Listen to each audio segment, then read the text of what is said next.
It's 25 degrees in the shop. Let's get to reloading. First, I think we need to get some heat. It's way too cold.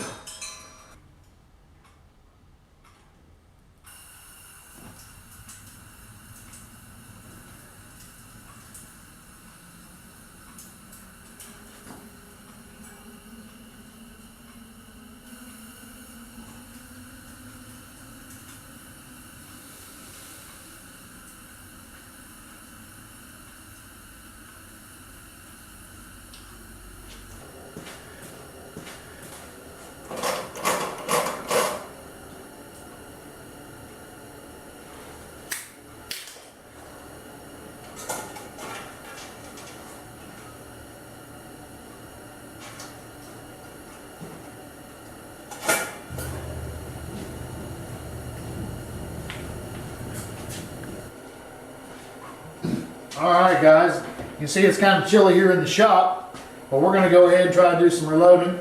We got the heaters going. That's what that sound is in the background.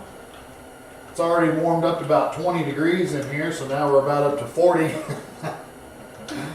But before too long, we'll be up at the magical reloading number.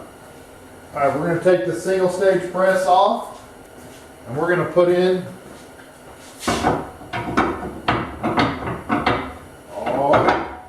powder measure. The neat thing about those inline fabrications mounts is I can switch them off from one to the other. That's what makes them really cool. That's why I like this kind of bench setup. So if I need a case trim, we can case trim, and then I can go right into throwing powder with my powder measure. The question, he was basically how much over or short can I trim or not trim? And the answer to that question is try to make it perfect as possible, but in our world there's no way to be perfect. So what I do is if they're within a tolerance level for me on rifles, which is 3 thousandths over or 3 thousandths under, I'm usually pretty good with it. But when I trim my rifle brass, I actually trim them about 2 to 3 thousandths short, sometimes 4 thousandths short, and I stay in the little bit shorter range. For me, it just cycles better in my guns and it works better. But find out what works for you. I'm not going to tell you how to do it, because then somebody will tell me I'm wrong, and that's great. I've been wrong before, but it doesn't hurt my feelings. But when I trim these, the trim length at 1.750, if I trim mine to 1.745 or 1.748, I'm cool with it. As long as I'm close enough. Now, if I start getting 5 thousandths over, that's when I start really worrying about the trim length. But okay, after we resize the brass, we want to case trim it. So we're going to go ahead and put in the Remington case trimmer. It's a neat little case trimmer. Works great.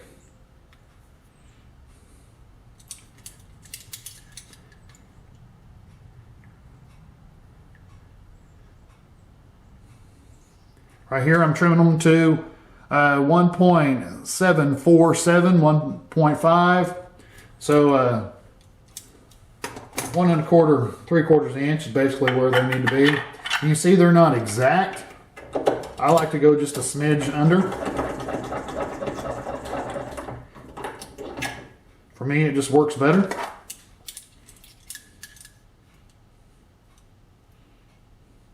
That one's right on the money.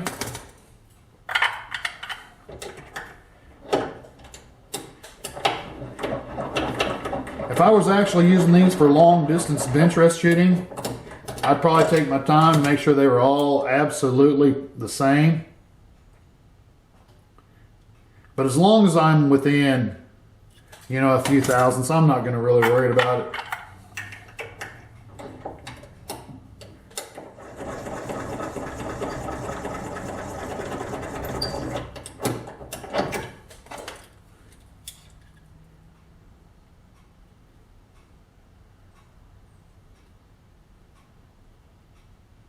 needs a little more.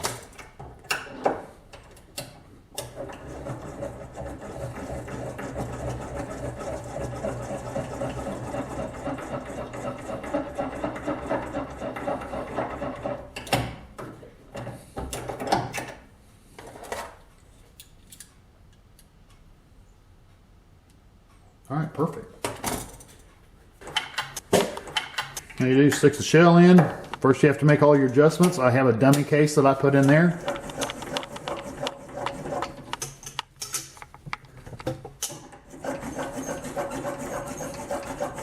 Those dummy cases are pre-cut to the exact length I want.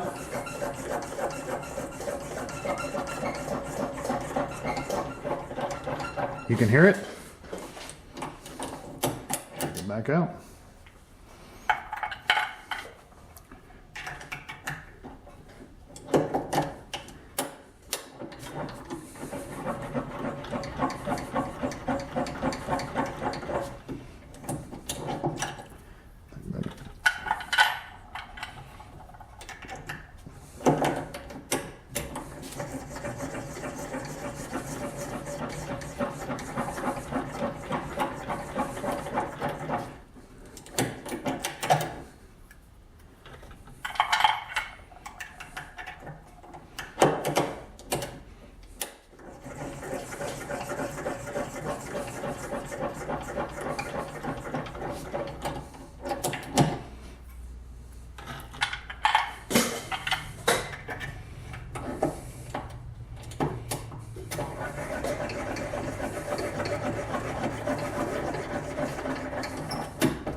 I never reload and do all these steps at once like I'm showing here today.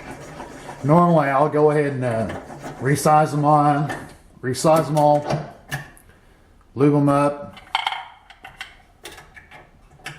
trim them, deburr them, chamfer them, and everything. So that way when I get to this stage, that's why they're in the ready to load bin, I can just go ahead and add powder, primer, powder, bullet, and go on. Do everything in stages. It makes it work better. Seems to anyway for me.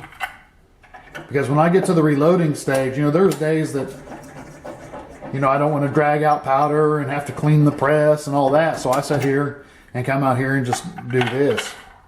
Take my 223 cases that have already been wet tumbled. Go ahead and resize them all. Chamfer and deburr. And get them ready.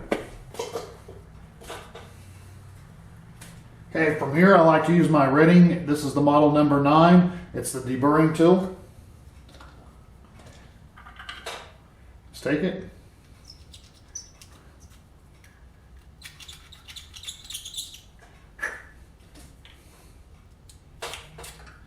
Just make sure it's clean.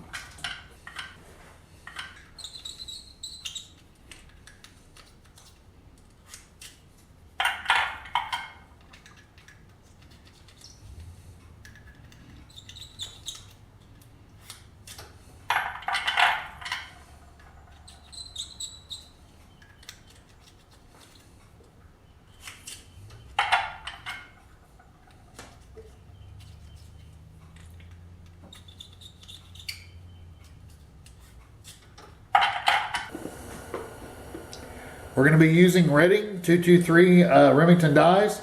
This is the National Match die set.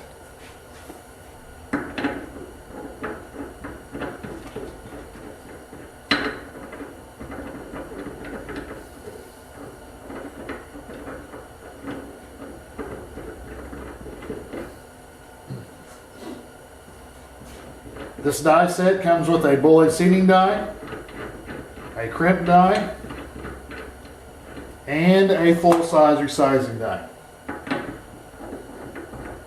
This die set here is made for semi-auto firearms. So you don't really need a neck sizing die with this particular setup, because you're going to have to resize all of them anyway. So there you go, all in. Got everything set up. I'm just going right off Capex Arms' website for their powder. We're going to be throwing 25 grains of powder. We're going to be setting it on the overall case length of 2.210. And we're going to reload it on the Redding press with the Redding. This is the Match 3 powder measure. Really like this powder measure. We're going to be hand priming them. So let's get started.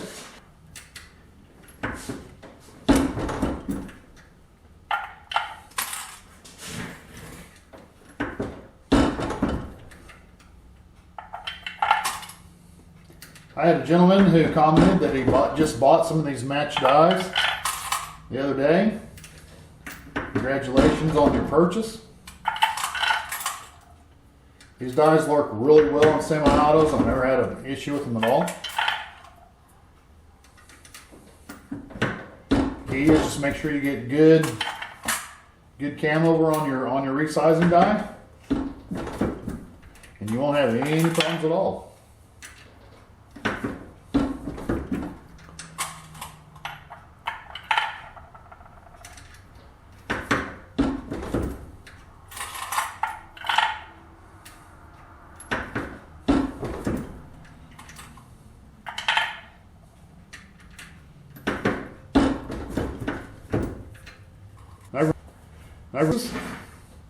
And we're going to go ahead and wipe off the case lube.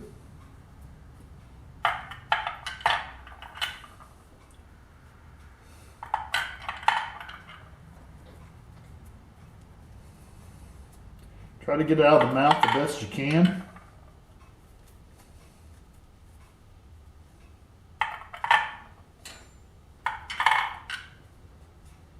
I don't know how many we're going to make today, until we run out of primers in this universal primer tube. Kind of just left the primers in there for a while, and that's small. It's my small primer, universal primer. I have two of them, the large and then the small.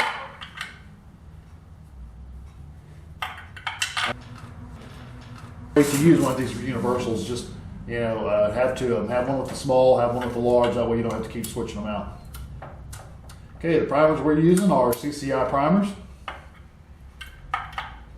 These are the bench rest number 4s, BR number 4s. Only reason I'm using these is because they were in the primer. No particular reason. Just what was in here.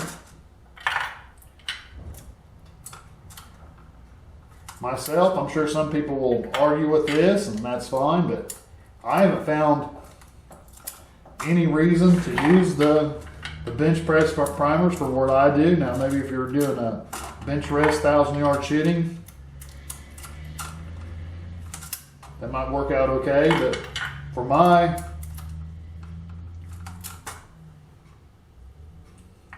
reloading, you really just don't need to use the bench press primers. Just the regular primers work fine.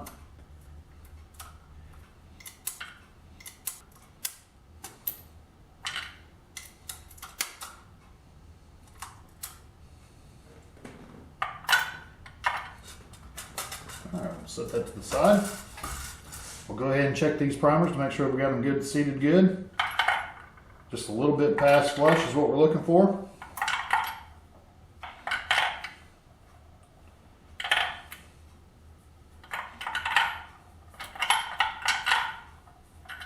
What we have back here is we have 1, 2, 3, 4, 5 that weren't swaged. Usually what I'll do is I'll go ahead and take my hand primer after they're tumbled and lubed up. And if you have to force the primer into the primer pocket, it's not right. It means it needs to be swaged out. But I'll go ahead and just test them like that. If it goes in, it's fine, with a little bit of pressure, but not forcing. If you're forcing it, it needs to be swaged out. So these here need to be swaged out. I have three different types of stages where I do my brass. I have the lube stage. In the lube stage, what they need to be done is run through a full-length resizing die. And then, let me try to show you all this. I have a ready-to-load stage.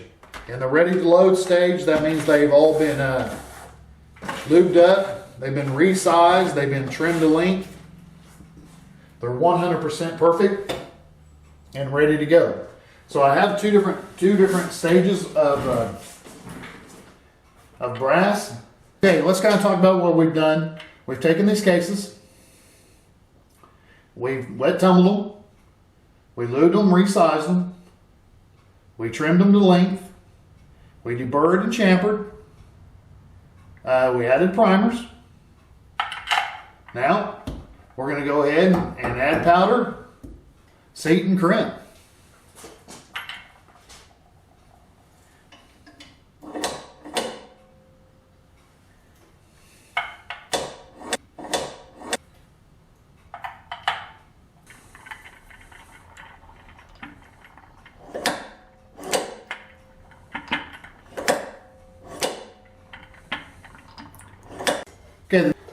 Okay, this is all. I take a flashlight and look into every one of them to make sure that we got a full charge and to make sure we didn't get a double charge. But on these 223 cases, if you get a double charge, it's going to run off the top anyway. So you don't really have to worry about double charge. We're just making sure we put powder in each one of them, which we did. A very important step that a lot of people don't do. I do it every time I reload a rifle. Alright, so now we're going to add some bullets.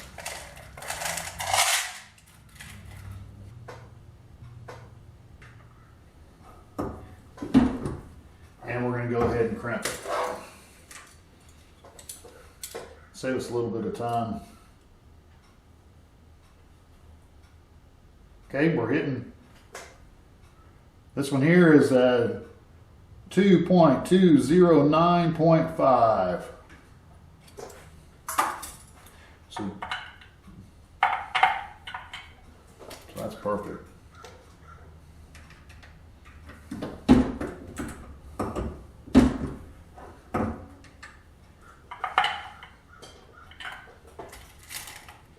And then before I put them on the stage, as you can probably see, I go ahead and recheck to make sure powder's in there.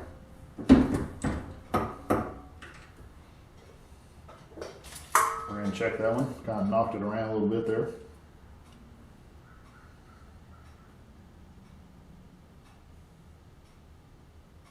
Good.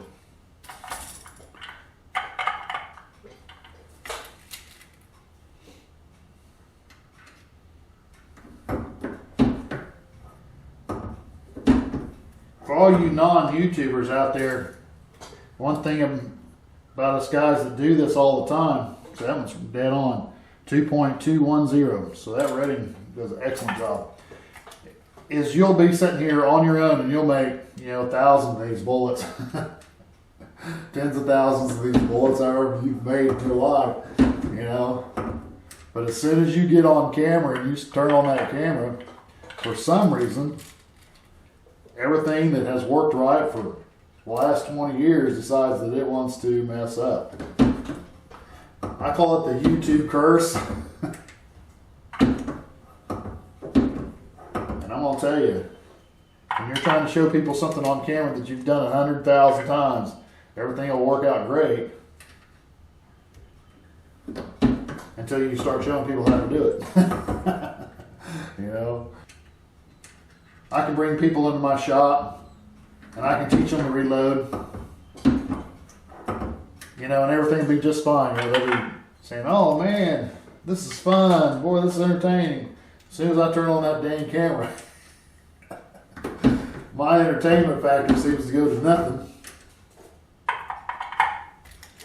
lot of people that know me, I don't have a lot of people that I know that watch the channel just because I don't let the whole world know that knows me. But the guys that do know me that watch this channel, they're like, But like, you need to put some more of your personality in there. You know, all you are is drab and dry. You know, you're not the happy-go-lucky guy that we know who likes to cut up and have fun. I don't know. I just call it the YouTube curse. That's the only thing I got to tell. You know, I get on camera here and everything that I had planned or worked out or wanted to do goes to crap, to be honest with you.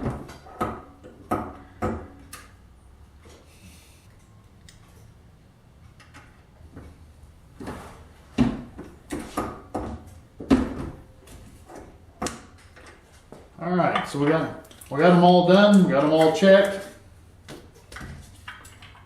We checked our overall length as we went. Still perfect on that. Now we're going to take our this is a Dillon 223 case gauge, and I'm going to run them through the case gauge. I want to check to make sure that they're flush on the top. Make sure that the trim length is okay. Make sure they go in. Make sure they slide out.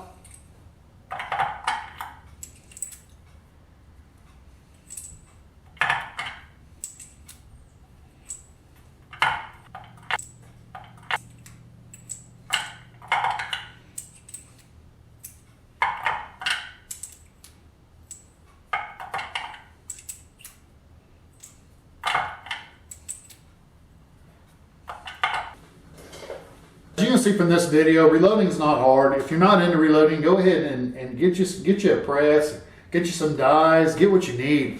You know, there was a guy who commented or sent me a message saying that, you know, he's been shooting with his wife. It's good quality time for him and his wife, and you know, it's just way too expensive for him to go do it as much as he would like.